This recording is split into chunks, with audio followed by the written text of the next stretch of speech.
ఎల్ఓసీలో మళ్లీ పాక్ కాల్పులకు దిగింది. దీంతో యూరి సెక్టార్లో భారీ కాల్పులు జరుగుతున్నాయి. పాక్ కాల్పులను భారత సైన్యం తిప్పికొడుతోంది. మరోవైపు ఎల్ఓసీలో హై అలర్ట్ ప్రకటించింది భారత్.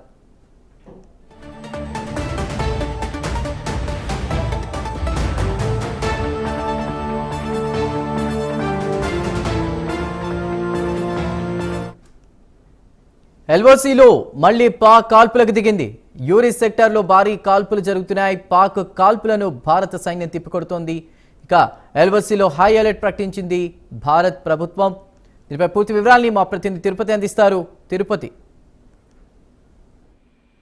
ఎల్ఓసీలో పాకిస్తాన్ మళ్లీ కాల్పులకు తెగబడింది. పాకిస్తాన్ భారత సైన్యంపై కావచ్చు, పౌర హక్కులకు సంబంధించినటువంటి పౌరులపై కూడా పాకిస్తాన్ మళ్లీ కాల్పులకు తెగబడిన పరిస్థితి కనబడుతుంది. యూరి సెక్టార్ లో భారీ కాల్పులు జరుగుతున్నాయి. ఎల్ఓసీలో అలర్ట్ భారత ప్రభుత్వం ప్రకటించింది. పాక్ కాల్పులను ఎప్పటికప్పుడు భారత సైన్యం తిప్పికొడుతున్నప్పటికీ కూడా పాకిస్తాన్ సామాన్య పౌరులకు పైకావచ్చు ఎల్ఓసీలో మళ్లీ కాల్పులు జరిగిన పరిస్థితి కనబడుతుంది. ఇప్పటికే కేంద్ర ప్రభుత్వం సంబంధించినటువంటి అధికారులు కూడా ఉన్నతస్థాయి సమావేశం నిర్వహించి పాకిస్తాన్ తెగబడుతున్నటువంటి తీరు కావచ్చు, పాకిస్తాన్ కవ్వింపు చర్యలపై తప్పకుండా చర్యలు తీసుకునేందుకు ఆర్మీకి పూర్తిస్థాయి అధికారులు ఇచ్చారు. టెరిటోరియల్ ఆర్మీ రూల్స్ ను వదిలేందుకు ఆర్మీ చీఫ్ అధికారాలు ఇచ్చారు. 32 ఇన్ఫాంట్ బెటాలియన్స్ ఎక్కడైనా వాడుతున్న అధికారించినటువంటి పరిస్థితి కనబడుతుంది. పాకిస్తాన్ చేసినటువంటి ఎల్ఓసీ కాల్పులకు సంబంధించి కూడా భారత్ ధీటైన సమాధానం ఇచ్చినటువంటి పరిస్థితి కనబడుతుంది. ఈ భారత్ పాకిస్తాన్ సరిహద్దు ప్రాంతంలో యుద్ధ పరిస్థితులు జరుగుతున్నటువంటి నేపథ్యంలో అక్కడ ప్రజలను ఎప్పటికప్పుడు అప్రమత్తం చేస్తూ అందరినీ కూడా బంకర్లలోకి వెళ్లాలని అక్కడ సూచించినటువంటి పరిస్థితి కనబడుతుంది.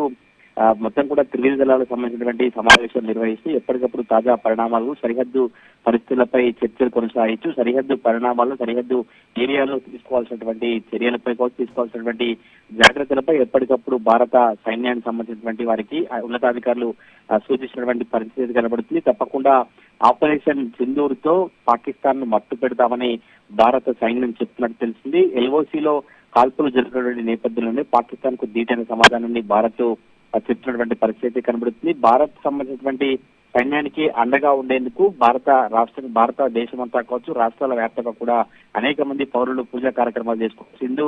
ఆపరేషన్ సింధూరు విజయవంతం కావాలంటూ కూడా పూజా కార్యక్రమాలు చేసినటువంటి పరిస్థితి కనబడుతుంది. పాకిస్తాన్ మాత్రం ఎల్ఓసీలో కవ్వింపు చర్యలు చేపడుతూ మళ్లీ కాల్పులకు దిగుతున్నటువంటి పరిస్థితి కనబడుతుంది. ఇప్పటికే యూరి సెక్టార్ లో కావచ్చు, ఎక్కడైతే ఎల్ఓసీ సంబంధించినటువంటి సరిహద్దు ప్రాంతం ఉంటుందో అక్కడ భారత్ అలర్ట్ ప్రకటించి ఎప్పటికప్పుడు ప్రజలను అప్రమత్తం చేసుకుంటూ ఎవరు కూడా బయటికి రావద్దు, ఇండ్లకే పరిమితం కావాలి, ఎవరు భూములు కూడా కావచ్చు రండీలో ప్రాంతాలలో ఉండకూడదని కూడా భారత ప్రభుత్వం కావచ్చు, సైన్యానికి సంబంధించినటువంటి అధికారులంతా కూడా ప్రజలను అప్రమత్తం చేసినటువంటి పరిస్థితి కనబడుతుంది. కానీ పాకిస్తాన్ మాత్రం తప్పకుండా కవ్వింపు చర్యలు కావచ్చు మళ్లీ కాల్పులకు దిగుతున్నటువంటి నేపథ్యంలోనే భారత సైన్యులు కావచ్చు, భారత పౌరులంతా కూడా దమ్ము ధైర్యం ఉంటే వీళ్ళని దాడి కావచ్చు, యుద్ధం చేయాలనుకుంటే భారత ఆర్మీతో చేయాలి. కానీ సరిహద్దు ప్రాంతాల వంటి పౌరులకు కావచ్చు, సరిహద్దు ప్రాంతాల గ్రామాలపై దాడి చేయడం సరైనది కాదు. ఇప్పటికైనా నియమాలని పాటించకుండా పాకిస్తాన్ ఇలా వివరించడం సరైనది కాదంటూ కూడా భారత దేశమంతా కూడా పౌరులు కావచ్చు, సైన్యాధికారుల నుంచి అభిప్రాయం వ్యక్త పరిస్థితి కనబడుతుంది. మరొకసారి